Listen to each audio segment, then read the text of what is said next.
नमस्कार, आदाब। आप लोगों के साथ मैं स्मिता शर्मा हूँ। कैसे हैं आप लोग? उम्मीद करती हूँ कि अभी जो है आप लोगों को मेरी आवाज़ मिल रही होगी। अगर आवाज़ मिल रही है, केएमएच साहब हमें लिख रहे थे नो ऑडियो, तो जल्दी से चैट बॉक्स में बता दीजिए कि इस वक़्त जो है मेरी आवाज़ आप लोगों तक पहुँच रही है। मैं स्मिता शर्मा हूँ, आप लोग देख रहे हैं मेरा YouTube station Smita Sharma journalist. और अभी तक हम लोगों ने जो वक़्त तय करके रखा हुआ था, जब दोपहर के वक़्त हम लोग मुखातिब होते थे बड़ी अंतर्राष्ट्रीय खबरों पर बात करने के लिए। लेकिन अब सुबह के 9 बजे आपको दिन की शुरुआत में मैं जानकारी दिया करूँगी कि ओवरनाइट क्या डेवलपमेंट्स हुई हैं। दुनिया भर में जो बड़ी डेवलपमेंट्स हैं जिनका सीधे आपके और हमारी ज़िंदगी पर पड़ सकता है, और साथ ही दिन में कौन-सी बड़ी खबर है जिसको ट्रैक करना ज़रूरी है। राजेश राठौर जी गुड मॉर्निंग जी कह रहे हैं और कह रहे हैं कि हाँ जी, अभी आवाज़ मिल रही है। शुक्रिया आपका हमें अलर्ट करने के लिए कि मेरी आवाज़ नहीं मिल रही थी आप लोगों तक, और अब मिल रही है, तो ये जानकर जो है चलिए रिलीव्ड हूँ मैं। बहरहाल देखिए, जो आपको हमने पिछले 2-3 दिनों से बताया है, जो बड़ी खबर है कि किस तरीके से ईरान-यूएस जो युद्ध है, उसका दायरा बढ़ रहा था। एक तरफ हमने देखा कि कैस्पियन सी में यूक्रेन ने हमला किया, ईरान के एक वेसल पर, और हमारे एक्सपर्ट्स के साथ जो बातचीत है, खास करके जनरल राकेश शर्मा के साथ, उसको ज़रूर देखिएगा, जिसमें उन्होंने कहा कि ऐसा ज़ेलेंस्की की तरफ से ट्रंप को बताए जाने की कोशिश है कि ये जो दोनों युद्ध हैं, ईरान-यूएस युद्ध और रूस-यूक्रेन युद्ध, ये मर्ज कर रहे हैं, ये अलग-अलग नहीं है। तो इसीलिए अमेरिका ऐसा ना सोचे कि हम ईरान के साथ युद्ध में चूँकि हम बिज़ी हैं, व्यस्त हैं, तो रूस-यूक्रेन युद्ध पर हमको उतना ध्यान देने की ज़रूरत नहीं है। दूसरा हमने देखा कि कैसे सऊदी ने यूएस सेंटकॉम के साथ मिलकर इराक में जो ईरान बैक्ड ग्रुप्स हैं, उनके खिलाफ हमला किया। ये सऊदी की पहली एंट्री हुई, फॉर्मल एंट्री हुई इस युद्ध में। और अब एक तीसरी बड़ी खबर आई है कि किस तरीके से इजिप्ट यानी कि मिस्र के एक मेडिटेरेनियन पोर्ट पर भी हमला हुआ है। तो ये युद्ध इजिप्ट के डोरस्टेप तक भी पहुंचा है। हालांकि अभी ये साफ नहीं है कि ये हमला किसने किया है। तो इन खबरों पर हम थोड़ी-सी आपको विस्तार रूप से जो है जानकारी ज़रूर देंगे। लेकिन इस वक़्त की जो बड़ी खबर है, जो अब से कुछ देर पहले की खबर है, और इसका असर वेस्ट एशिया पर काफ़ी ज़्यादा पड़ सकता है। डोनाल्ड ट्रंप ने एक पोस्ट में ये दावा किया है कि हमास ने मंजूरी दे दी है कि वो खुद को पूरी तरीके से डिसआर्म कर देंगे। ये गाज़ा पीस प्लान के तहत वो कह रहे हैं एक ऐतिहासिक समझौता हो गया है, जिसमें हमास ने मंजूरी दे दी। अभी हमास का कोई ऑफिशियल रिएक्शन नहीं आया है, उसका इंतज़ार है। लेकिन जब इतना बड़ा पोस्ट एक अमेरिका के राष्ट्रपति लिखते हैं, भले ही जो हैं एक हैबिचुअल लायर रहे हों डोनाल्ड ट्रंप, रह कर झूठ बोलते हों, लेकिन ये खबर बहुत अहम हो जाती है। पहले हम इस जो है क्या लिखा है, ये बातें आपको पहुँचा देते हैं। जावेद आलम सिद्दीकी जी गुड मॉर्निंग कह रहे हैं, आपको भी गुड मॉर्निंग है सर।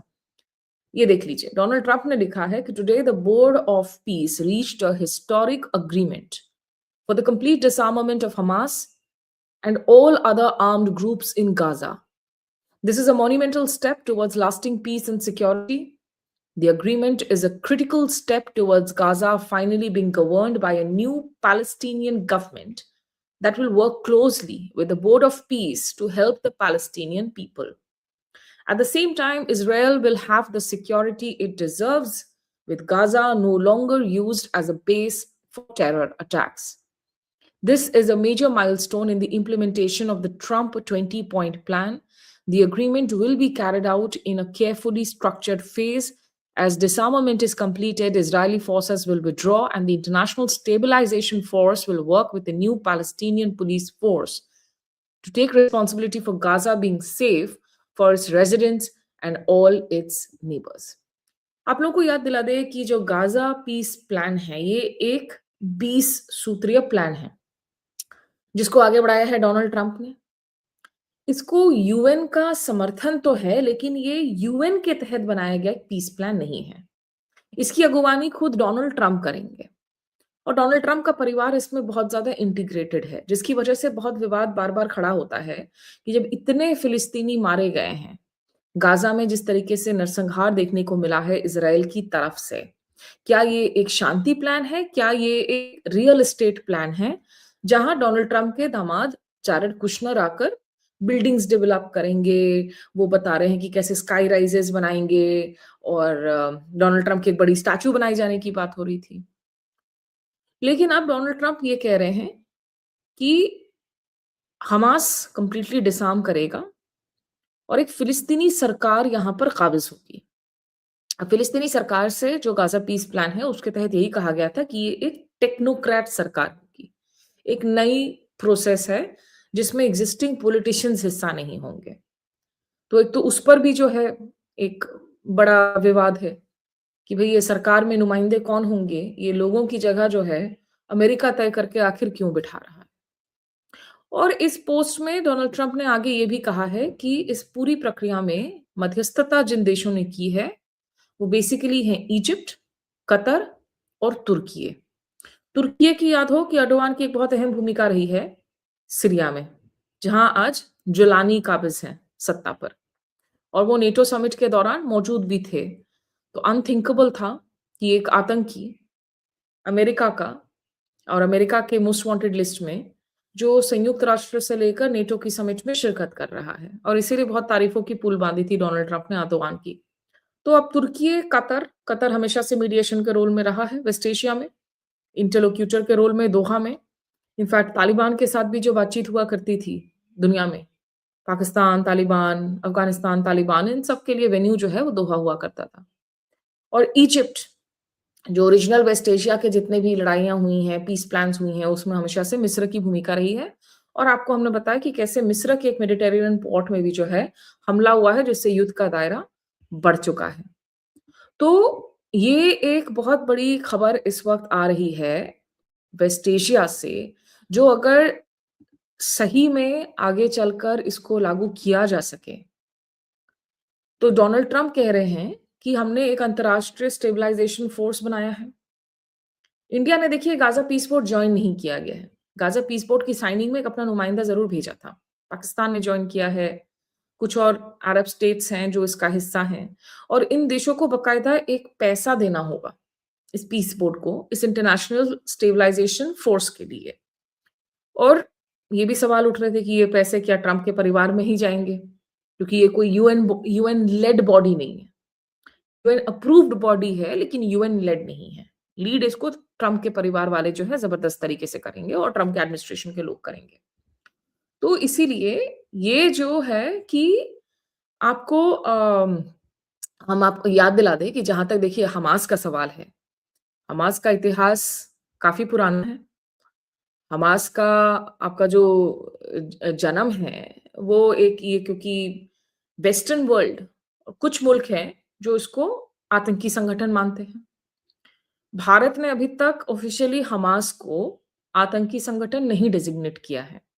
7 अक्टूबर 2023 को जो हमला हुआ इज़राइल पर, जिसमें बहुत लोगों की जान गई और इज़राइल चूँकि एक छोटा स्टेट है, तो उसके स्टेट के जनसँख्या के हिसाब से अगर आप देखें जो किलिंग्स हुई, इज़राइल ने कहा ये हमारा अमेरिकी 9/11 मोमेंट है और उसको राइटफुली सबने बिल्कुल कड़ी तरीके से कंडेम किया, जो करना भी चाहिए क्योंकि वो हमला निश्चित रूप से बहुत बारबैरिक अटैक था। लेकिन वो हमला भी एक वैक्यूम से नहीं हुआ था, क्योंकि फ़िलिस्तीन का एक पूरा का पूरा पेचीदा इतिहास है और फ़िलिस्तीन पर बार-बार, बार-बार जंग किए गए हैं, उस पर हमले किए गए हैं। इज़राइल ने तमाम मुल्कों के साथ इस रीजन में लड़ाइयाँ लड़ी हैं। अग्रेसिव एटीट्यूड रहा है उनका और अब तो ख़ैर पिछले कुछ दिनों में इज़राइल ने ये भी कह दिया कि हम टू स्टेट सॉल्यूशन में यकीन नहीं रखते हैं, जो ओस्लो अकॉर्ड के तहत कहा गया था, जिसमें भारत का भी परंपरागत पोज़ीशन रहा है कि इज़राइल और फ़िलिस्तीन दोनों को हक है कि आप एक संप्रभु आज़ाद मुल्क की तरह इंडिपेंडेंटली टू स्टेट्स के तौर पर आप ऑपरेट और फंक्शन कर सकें। तो हमास का जो जन्म है, वो दरअसल मुस्लिम ब्रदरहुड से हुआ था 80 के दशक में। और हमास ने बाकायदा चुनाव भी लड़े हैं। तो 2006 में वहाँ पर चुनाव, गाज़ा स्ट्रिप पे जो चुनाव हुए थे, उसमें उन्होंने जो अपनी उस वक़्त प्रतिद्वंदी फैक्शन थी फ़तह, फ़तह को हराकर वहाँ पर सत्ता पर वो काबिज़ हुए थे। लेकिन जिस तरीके से 7 अक्टूबर 2023 को जो हमले हुए और उसके बाद से जो पूरा का पूरा घटनाक्रम है, जो शुरू हुआ है, वो आपने देखा है कि कैसे बर्बादी का आलम पूरी दुनिया के सामने जो है, आज आप देख रहे हैं। तो इसीलिए ये जो युद्ध है, जो आज ईरान और यूएस के बीच में हो रहा है, ये तमाम युद्ध तब तक बंद नहीं हो सकते हैं, जब तक फिलिस्तीन का और गाज़ा का कोई समाधान ना निकल सके।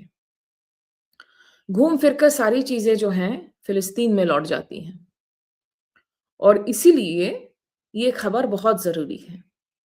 इस बीच जो हमने कहा था कि देखिए जो मेडिटेरेनियन डामिएटा पोर्ट है, उसमें ड्रोन अटैक हुआ इजिप्ट का और इजिप्ट के जो प्रेसिडेंट है अल सीसी, उन्होंने कहा कि कृपया आप डी-एस्केलेट करें इस स्थिति को। तो सऊदी का इस युद्ध में पहली दफ़ा एंटर होना, हालाँकि वो उन्होंने इराक में हमला किया। सऊदी अब तक कोशिश कर रहा था कि उनकी कम से कम ऑयल रिफाइनरीज़ पर ईरान सीधे तौर पर निशाना ना करे साधे, जो नहीं हो रहा था। लेकिन पिछले कुछ दिनों में वो बदला, वो समीकरण बदलने लगे। दूसरी ओर हूथीज़, जो आप देखेंगे जो यमन से ऑपरेट करते हैं, ईरान बैक्ड अगेन आउटफिट है। हूथीज़ हो, हमास हो, हिज़बुल्लाह हो, देखिए ये सारे ऐसे ग्रुप्स हैं और ऐसा इतिहास है, जिन तमाम चीज़ों को आप ब्लैक एंड व्हाइट में परिभाषित नहीं कर सकते हैं। पूरे के पूरे वेस्ट एशिया में there is a history of grey और वो हर चीज़ घूम कर लौट कर आती हैं फ़िलिस्तीन पर। 7 अक्टूबर 2023 के बाद में नेतन्याहू ने जो पूरी की पूरी जंग लड़ी है हमास के खिलाफ, उसमें गाज़ा में आज 73,000 से ज़्यादा लोगों की जान गई है। कहने को पिछले साल अक्टूबर में एक शांति समझौता हुआ, एक सीज़फायर हुआ, ब्रोकर किया गया अमेरिका की तरफ से। लेकिन उस सीज़फायर के बाद भी अगर आप देखें, मतलब सीज़फायर के पहले तक तो कम से कम 1,74,000 लोग गाज़ा में ज़ख्मी हो चुके हैं। लेकिन उस सीज़फायर के बाद भी अगर आप देखें, तो कम से कम 1,214 फ़िलिस्तीनियों की जानें जा चुकी हैं, पिछले 7-8 महीने में और 4,000 से ज़्यादा लोग ज़ख्मी हुए हैं। तो इज़राइल आखिर कैसे इम्प्लीमेंट कर रहा है इस सीज़फायर को, उस पर तो हमेशा सवालिया निशान रहते ही हैं। रोग स्टेट कौन है? क्या ईरान है या इज़राइल है, जिसने कभी नियम कानूनों को नहीं माना? एक हम प्रोपोर्शनेट रिस्पॉन्स की बात करते हैं। जब पाकिस्तान की तरफ से भारत पर आतंकवादी हमला होता है, भारत जवाब देता है। ऐसा नहीं है कि भारत जाकर युद्ध छेड़ देता है और सिविलियन कैजुअल्टीज़ क्रिएट करता है। भारत की जो तमाम युद्ध ऑपरेशंस होती हैं, उसमें मिलिट्री टारगेट्स को हिट किया जाता है, सैन्य टारगेट्स को।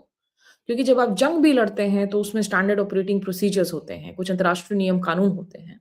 और यही वजह है कि नवंबर 2024 में नेतन्याहू को इंटरनेशनल क्रिमिनल कोर्ट ने एक अंतर्राष्ट्रीय युद्ध अपराधी करार दिया था और नरसंहार का इस्तेमाल किया था। अभी पिछले दिनों यूएन के जो जस्टिस मुरलीधर हैं, आप देख सकते हैं उनकी जो रिपोर्ट है, कितनी अट्रॉसिटीज़ और बारबारिक कार्रवाई इज़राइल की तरफ से देखने को मिली है गाज़ा में, जिसमें ना बच्चों को बख्शा गया है, ना महिलाओं को बख्शा गया है।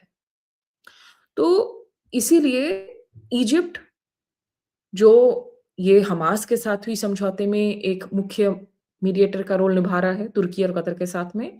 इजिप्ट के अल-सीसी अब इस बात से भी चिंतित है कि ईरान यूएस युद्ध की आग में ये ना उलझ जाए। तो उन्होंने कहा कि इस युद्ध को तो आप डी-एस्केलेट करें। सऊदी अरब को अलग चिंता है कि हूथीज़, क्योंकि अगर आप यमन में देखेंगे, तो यमन में भी हूथीज़ की जो सरकार है, ये हथियारबंद जो शिया ज़ैदी ग्रुप है और इसको अंसार अल्लाह के नाम से जाना जाता है। तो ये 2014 में जो है, ये रिवोल्ट हुआ था, वहाँ के राष्ट्रपति हादी के खिलाफ। तो आज यमन में एक तो यमन की आर्म्ड फोर्सेस हैं, जिन्होंने अपनी सरकार के खिलाफ कू किए हैं। एक तरफ हूथीज़ हैं, जो राजधानी सना पर काबिज़ हुए 2015 में और हूथीज़ ने जिस तरीके से जब प्रवेश किया इस युद्ध में और कहा कि हम बाब अल-मांडेब को अगला जो है अब हम चोक पॉइंट बना देंगे, हम उसमें टोल वसूली करेंगे। और वो कहने का मतलब है कि सऊदी अरब की जो मुश्किलात हैं, वो और बढ़ जाएँगी। तो इसीलिए ये एक जो चेस बोर्ड है, हर कोई अपनी चाल चल रहा है, हर क्षण यहाँ पर चीज़ें बदल रही हैं। ये भी कहा जा रहा है कि तुर्की, कतर और अमेरिका, इनके जो इंटरलोक्यूटर्स हैं, ये गाज़ा पीस प्लान पर जो हमास के साथ बातचीत हुई है, उसकी एक मीटिंग जल्द ही अब कायरो में होगी, मिस्र की राजधानी में। क्योंकि इजिप्ट इसमें जो है बाकायदा इंटरलोक्यूटर का रोल प्ले कर रहा है। तो उस बैठक पर भी जो है अब सबकी नज़रें बनी हुई होंगी और आज जब ये दिन प्ले आउट करता है, इस वक़्त देखिए ऑयल प्राइसेज़ फिर से थोड़ी ईज़ अप हुई हैं। 2 दिन पहले वो $100 के पार जा चुकी थी प्रति बैरल। आज अगर आप जाकर डेटा को देखेंगे तो $83 प्रति बैरल के हिसाब से इस वक़्त नज़र आ रही हैं। जहाँ 1 दिन का भी गैप आता है, थोड़ी ऑयल प्राइसेज़ ईज़िंग हो जाती हैं और उसके बाद फिर से आप देखते हैं कि किस तरीके से अगर हमले रिज़्यूम हों, तो उसका असर जो है वो देखने को मिलता है। तो दुनिया के लिए जो ऊर्जा क्षेत्र में दिक्कतें हैं, वो बनी हुई हैं। केपलर, KPLER, ये एक डेटा ट्रैकिंग वेबसाइट है, जो ट्रैक करता है कि हॉर्मूज़ में आखिर कितनी कनेक्टिविटी, तेल कनेक्टिविटी देखने को मिल रही है, कितने तेल ट्रांज़िट हो रहे हैं। तो हॉर्मूज़ में इस वक़्त भी जो आपकी डेली जहाज़ों की क्रॉसिंग है, वो बहुत कम है। 12 या 15 ही माने जा रहे हैं पर डे, जो अगर आप 28 फरवरी के पहले अगर आप कंपेयर करें, युद्ध शुरू होने के पहले, तो वो करीब-करीब आपके उससे 70% नीचे के स्तर पर इस वक़्त जारी है। जितनी वॉल्यूम ऑफ शिप्स पहले पार हो रही थी हॉर्मुज़ स्ट्रेट से। और हॉर्मुज़ स्ट्रेट इसीलिए बंद हुआ क्योंकि ये युद्ध की शुरुआत थी। और युद्ध किसने शुरू किया? इज़राइल और डोनाल्ड ट्रंप ने। क्या कह के शुरू किया? कि एकदम इमिनेंट थ्रेट है, कि ईरान ने बिल्कुल परमाणु कार्यक्रम अपना जो है पूरा कर लिया है, हथियार बना लिया है, अमेरिका पर हमले करने जा रहा है। और आज 5 महीने का वक़्त हो गया है, अभी बातचीत जो है न्यूक्लियर मुद्दों पर उस तरीके से हो ही नहीं रही है। गोल पोस्ट शिफ्ट हुए हैं, अमेरिका प्रूव नहीं कर पाया है कि इमिनेंट थ्रेट था। ठीक जैसे इज़राइल में अमेरिका कहता रहा कि भैया जॉर्ज बुश ने कहा था weapons of mass destruction, weapons of mass destruction. कोई WMD तो मिला नहीं। सद्दाम हुसैन के साथ क्या हश्र किया आपने देख लिया। वही सद्दाम हुसैन जिसको अमेरिका ने इस्तेमाल किया था ईरान के खिलाफ। ईरान-इराक जो युद्ध हुई थी, उसमें अमेरिका ने इराक का समर्थन दिया था, बैक किया था। तो अमेरिका तो आज आपका दोस्त बना हुआ है, आपको बैक कर रहा है, कल आपको दुश्मन करार देकर आप पर हमले कर सकता है। ये अमेरिका का ट्रैक रिकॉर्ड रहा है। दूसरी ओर है इज़राइल, जिसमें आज जितनी भी इंडिविजुअल कैरेक्टर्स हैं, राजनीतिक दल हैं, वो between right to far right हैं। एक से बढ़कर एक अग्रेसिव कैरेक्टर्स, जो मानवीय अधिकारों को नहीं मानते हैं, जिनके सामने दूसरे किसी ज़िंदगी की कीमत नहीं है, जो नॉन ज्यूज़ हैं उनकी। और मिलिटैरिली एक रोग स्टेट की तरह पर बिहेव करते हैं। और तीसरी तरफ आज है ईरान, जो इस युद्ध की वजह से एक बड़ा रीजनल पावर तो बन गया। लेकिन ईरान की तरफ से भी जो 2 प्रॉब्लम हो रही हैं। एक, ईरान भी कहीं न कहीं जो 14 पॉइंट एमओयू था, जो एक स्ट्रॉन्ग एमओयू बना था ईरान के लिए, जिसमें बहुत फ़ायदा मिल रहा था, उसमें शायद अपने हैंड्स को वो प्ले किया।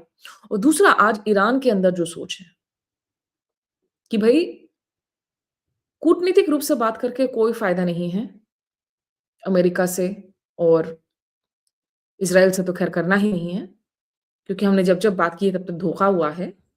तो ईरान के अंदर आज एक बड़ा तबका है, जिसको आप हार्डलाइन तबका कह लीजिए, जो यही कह रहा है कि भई हम तो इसी लिमिटेड वॉर को जारी रखेंगे।